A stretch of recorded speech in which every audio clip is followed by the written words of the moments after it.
Hi. My name is Scott. I am one of Newport's pastors.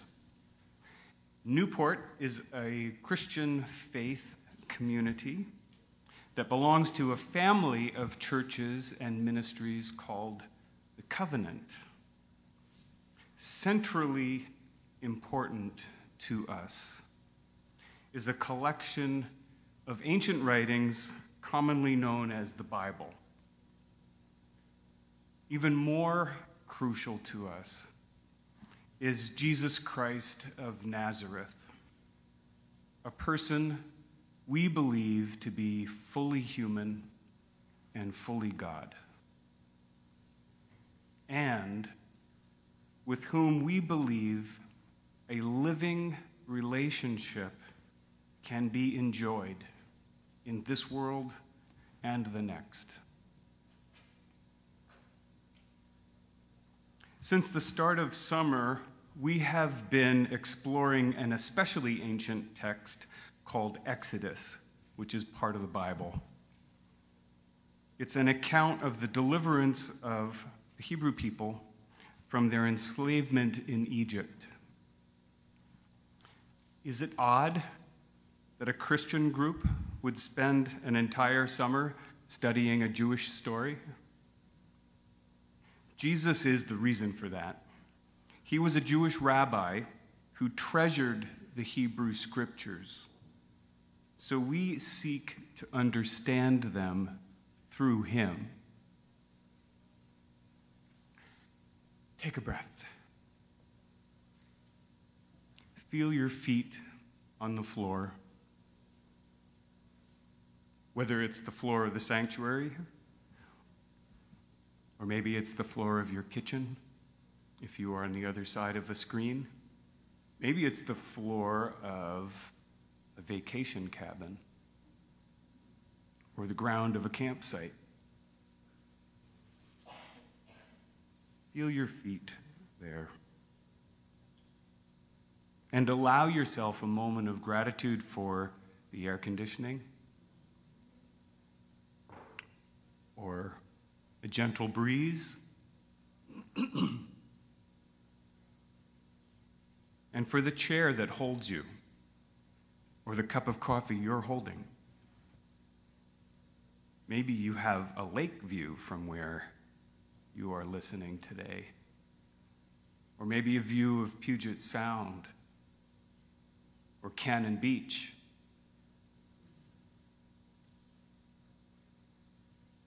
Wherever you are, land there now. Listen.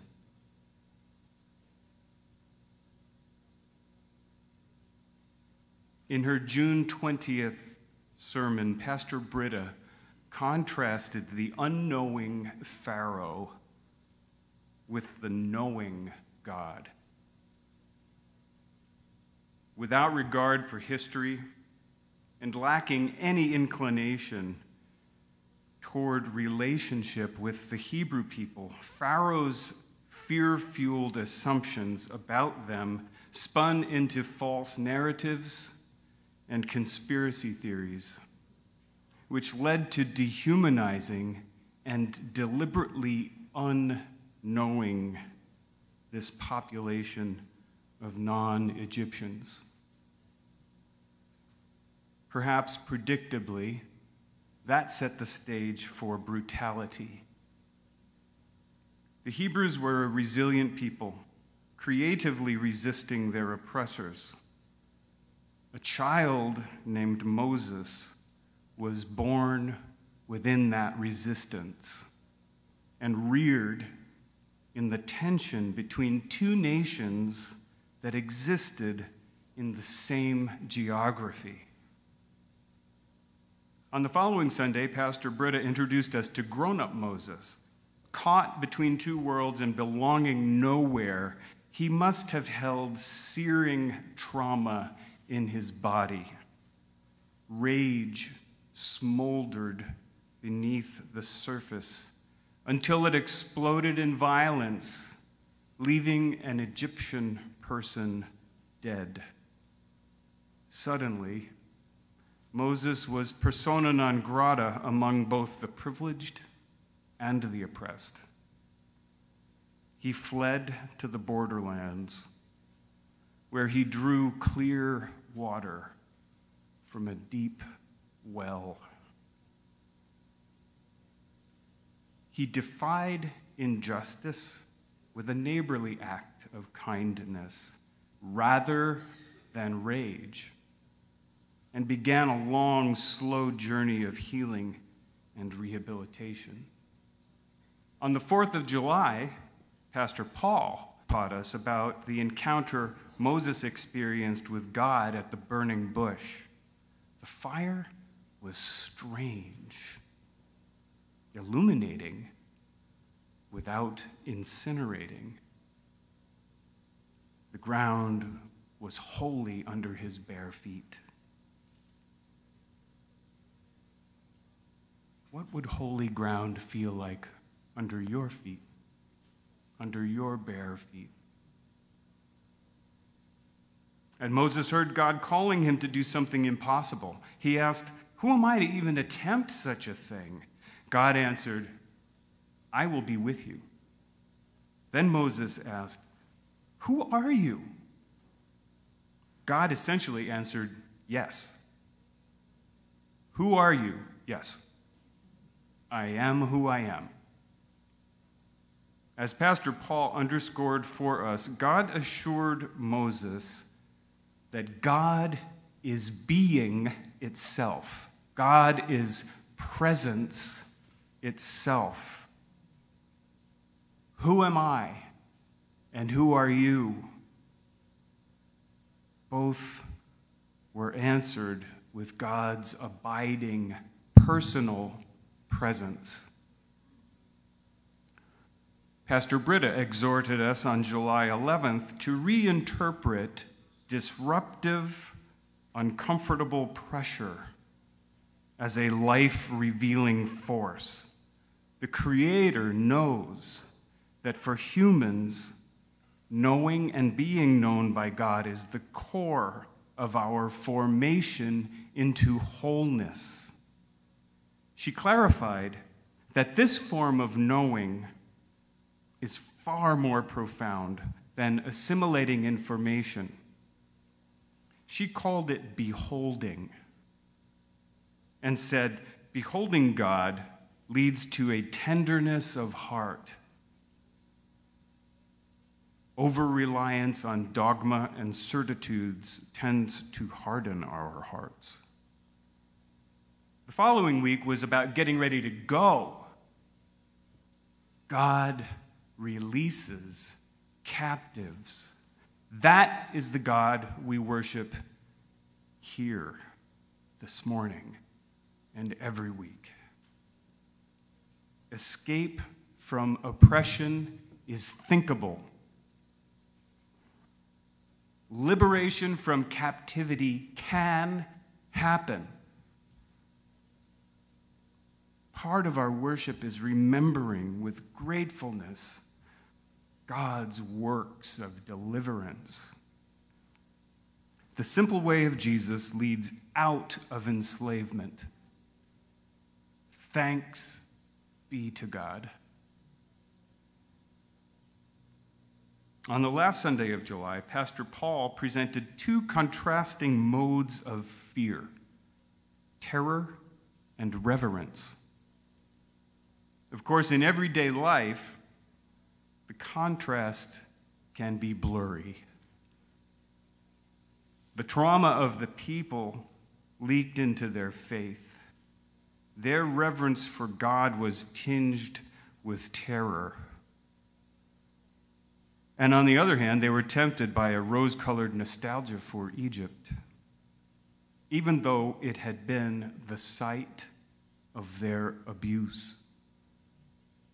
As Pastor Paul noted, the familiarity of captivity is compelling, and it felt safer to remain in bondage than to move through the transformative work of liberation. It is work, isn't it?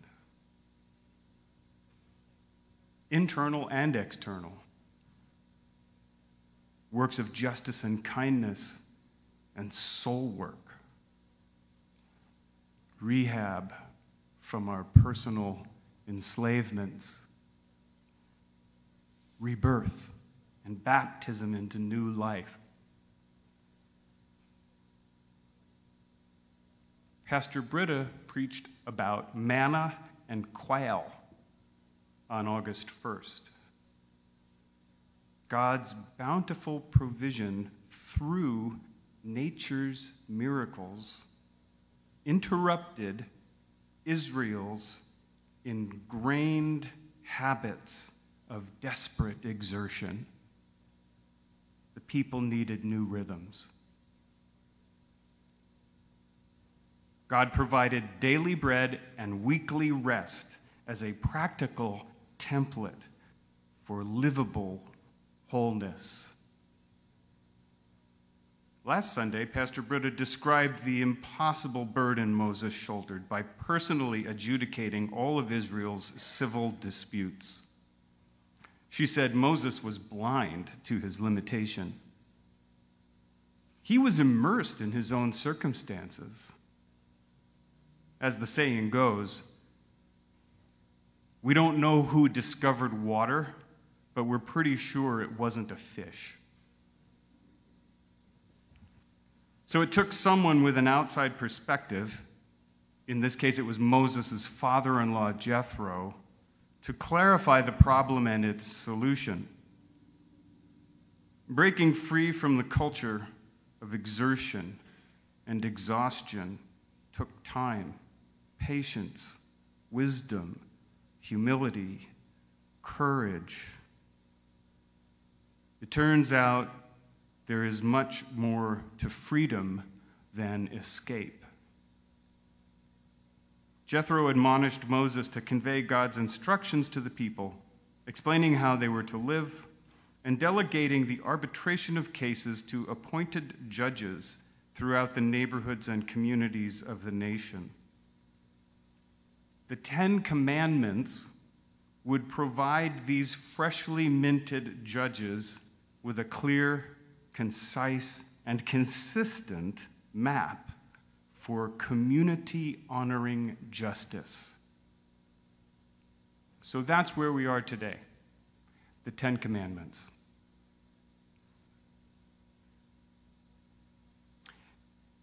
We've got Exodus chapters 19 and 20. I'm not going to read all the way through both of those chapters. Let's start out with chapter 19, verses 3 through 6, because this is our current memorization paragraph. Hear the word of the Lord. Then Moses went up to God, and the Lord called to him from the mountain and said, "This is what you are to say to the descendants of Jacob, and what you are to tell the people of Israel. You yourselves have seen what I did to Egypt, and how I carried you on eagle's wings and brought you to myself. Now if you obey me fully and keep my covenant, then out of all nations you will be my treasured possession.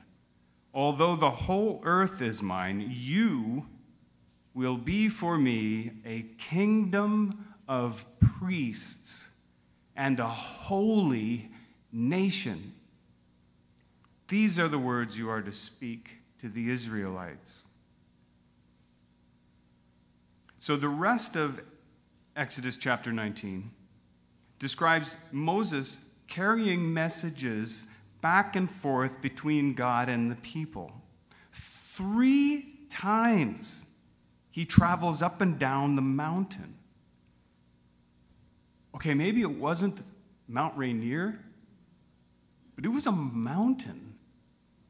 3 times up and down, taking messages back and forth between God and the people. The conversation's rhythm is visible as he ascends and descends again and again.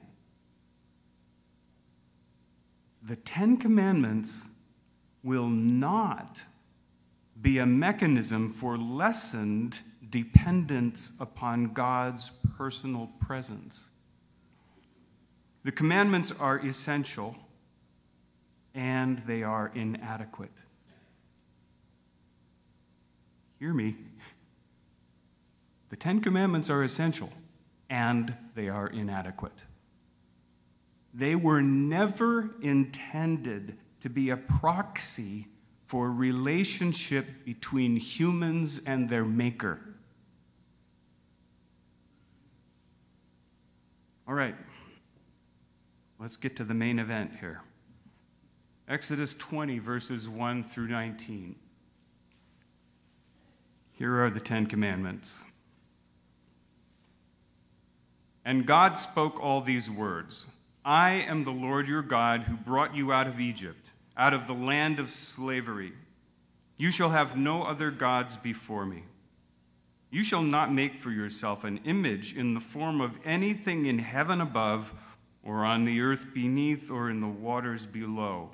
You shall not bow down to them or worship them, for I, the Lord your God, am a jealous God, punishing the children for the sin of the parents to the third and fourth generation of those who hate me, but showing love to 1,000 generations of those who love me and keep my commandments. You shall not misuse the name of the Lord your God, for the Lord will not hold anyone guiltless who misuses his name. Remember the Sabbath day by keeping it holy. 6 days you shall labor and do all your work, but the seventh day is a Sabbath to the Lord your God.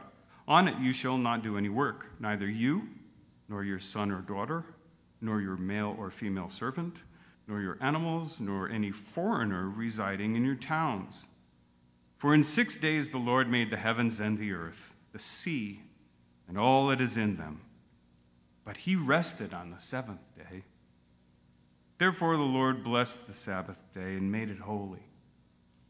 Honor your father and your mother, so that you may live long in the land the Lord your God is giving you. You shall not murder. You shall not commit adultery. You shall not steal. You shall not give false testimony against your neighbor. You shall not covet your neighbor's house. You shall not covet your neighbor's wife, or his male or female servant, his ox or donkey, or anything that belongs to your neighbor. When the people saw the thunder and lightning, and heard the trumpet, and saw the mountain in smoke, they trembled with fear. They stayed at a distance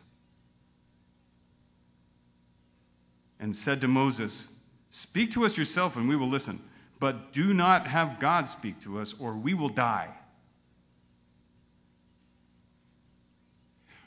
We're going to come back to that in a minute. But first, I just want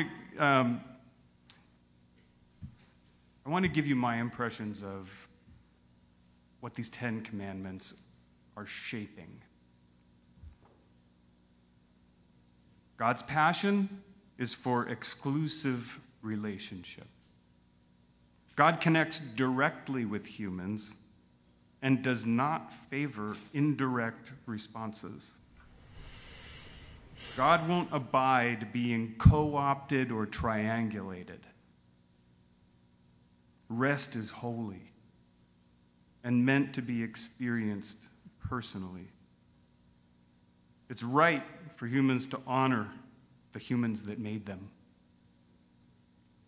Humans are to respect the image of God in humans and preserve human life. Humans are to respect relationships and celebrate God's goodness and mercy to other humans. Humans are to use their gift of speech for truth and blessing. Humans are to use their gift of imagination for generosity. The commandments were not about fencing Israel's freedom as much as mending the wounds of their enslavement.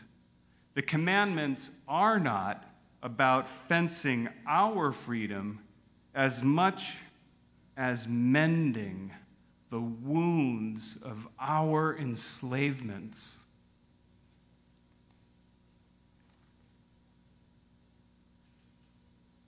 As I said earlier, we belong to a denomination called the Covenant that is a family of churches and ministries. Among our many ministries is an anti-sex trafficking initiative called FREE. Today is Free Sunday, and therefore we, along with many other Covenant churches, are shining a light on the FREE initiative this morning.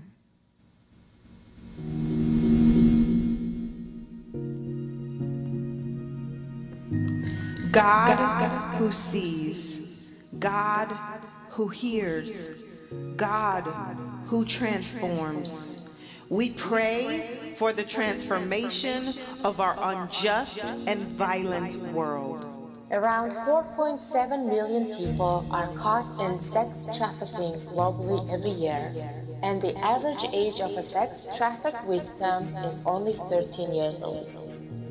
God who sees, God who hears, God who transforms, instill in us a teachable spirit to learn in order to gain awareness that moves us into action, in order to break the cycles of trafficking. Worldwide, sex trafficking generates $99 billion in profits. 40% of those confirmed trafficking cases are of Black women and girls. And studies have found that Native Americans and Native Alaskans are disproportionately represented in sex trafficking. God who sees, God who hears, God who transforms, create in our heart a willingness to give to the prevention, the intervention, and the rehabilitation of trafficked children and adults to create safer and more holistic communities. Marginalized people are deemed disposable by those with power, robbing them of their God-created freedom and dignity. God who sees, God who hears, God who transforms, make us companions to act through advocacy with the survivors to pursue your shalom for all of our communities. Through FREE, a collaborative initiative of Serve Globally and Love Mercy, Do Justice, we engage with the issue of sex trafficking by mobilizing the global church through the framework of pray, learn, give, and act domestically and globally. God who sees, God who hears, God who transforms. Remind us today to be your church. Remind us that our liberation is tied to the freedom of others, and move us in ways only you can to pray, learn, give, and act together so that all may be free.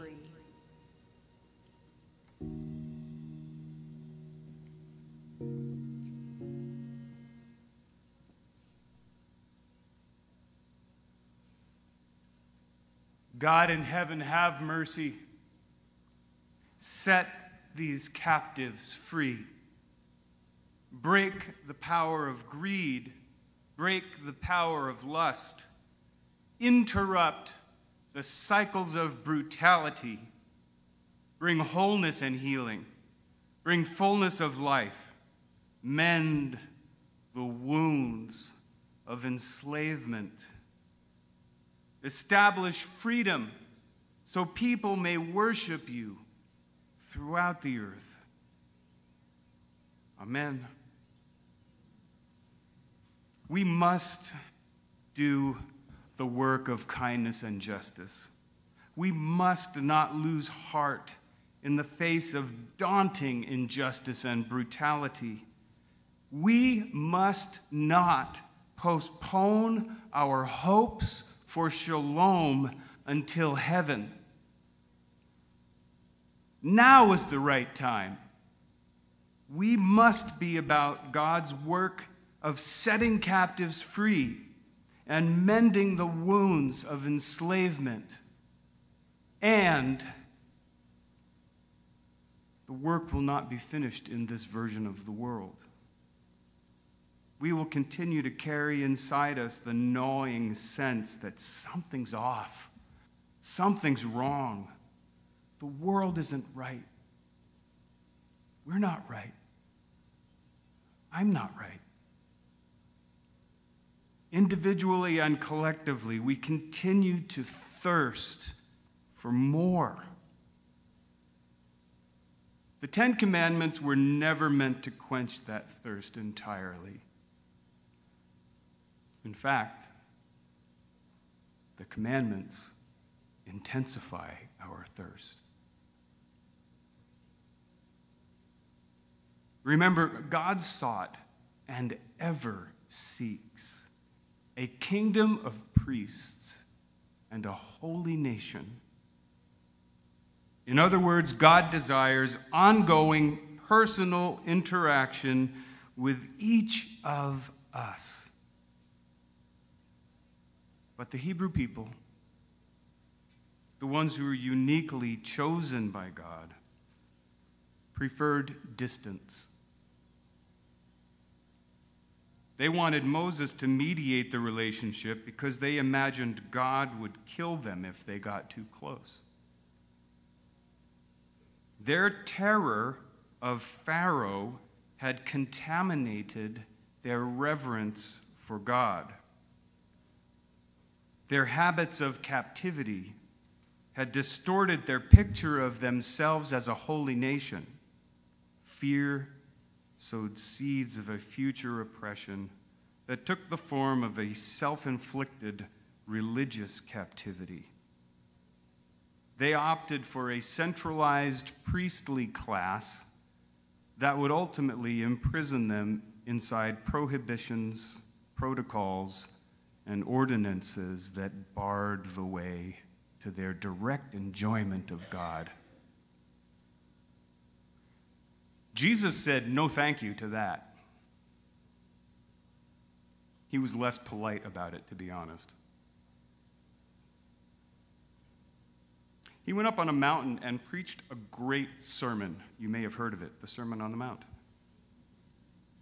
Declaring freedom for captives, very much like the Ten Commandments, his words were medicine for the wounds of enslavement. Jesus pointed the people toward a sort of righteousness that resisted commodification by the religious elite. Do you understand what I mean by that? Jesus said we'd need a righteousness that was greater than that of the Pharisees.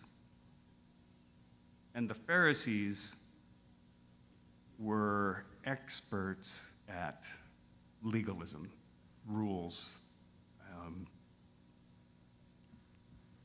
not only for themselves, but especially as a way of controlling the people and of preserving their own power and privilege.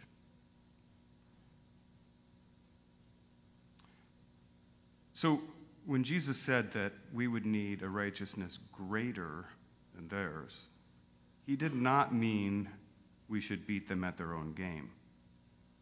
He was not instructing people to be even more rule-bound than the extremists. By greater, he meant of a more excellent sort. Righteousness that rests in relationship with God is immune to the paralyzing venom of legalism.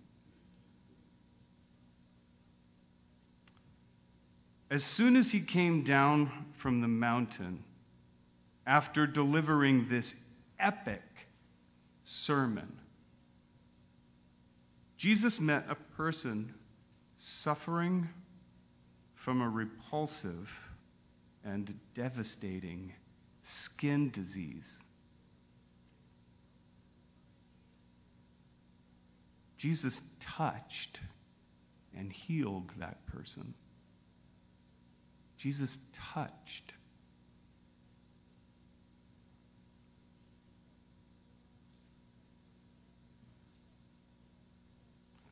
Near the culmination of his time on earth, on a day when he was celebrating God's deliverance of Israel from enslavement, Jesus showed his followers the full extent of his love. How did he do that? How did Jesus show his followers the full extent of his love? He didn't give them signed scrolls of his latest sermon. He didn't perform an encore of his most famous miracles. Seriously, though, the narrative doesn't jump directly to the cross from there.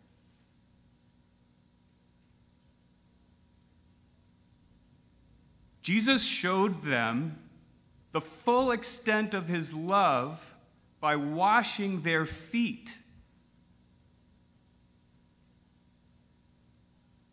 Try to imagine what that would have been like. The best I can do is holy awkwardness. Judging from the account, only Peter was able to find words, and he was clearly squirming in the weirdness of the moment. Holy awkwardness.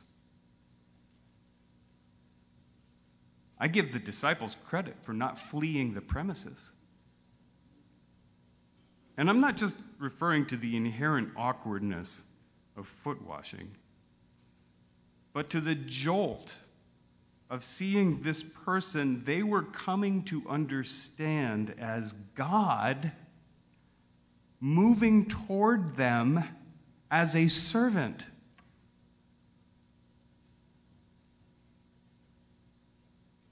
We don't always know how the Spirit of Jesus will approach us. Maybe we hardly ever know. But the Spirit of Jesus does approach us unendingly. Holy awkwardness. Personal.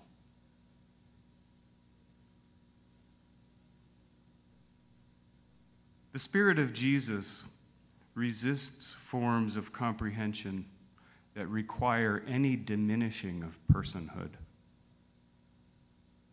Jesus will not be contained within figurines and idols, whether made of gold or constellations of stars, whether fashioned from ornate legalisms or hefty volumes of theologies.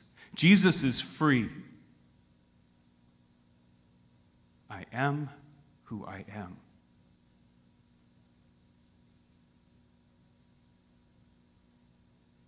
I have some questions for you.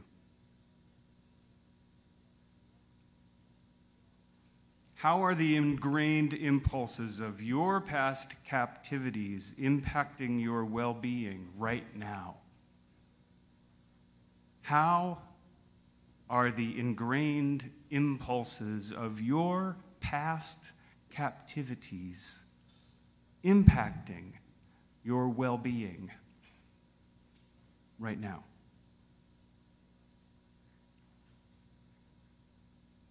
Can you be open to the holy awkwardness of Jesus washing your feet? In whatever ways that translates into your particular circumstance. Even if you can't adequately make sense of Christ's presence. Can you be open? Can you behold Jesus moving toward you as a servant? Even as it is blowing your mind, can you behold?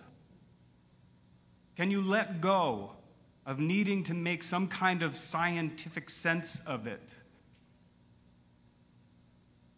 Can you be open to the presence of the Spirit of Jesus right here, right now?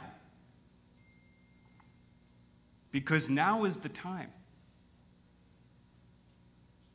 This could be your burning bush, barefoot, awkwardly holy moment. Seize it.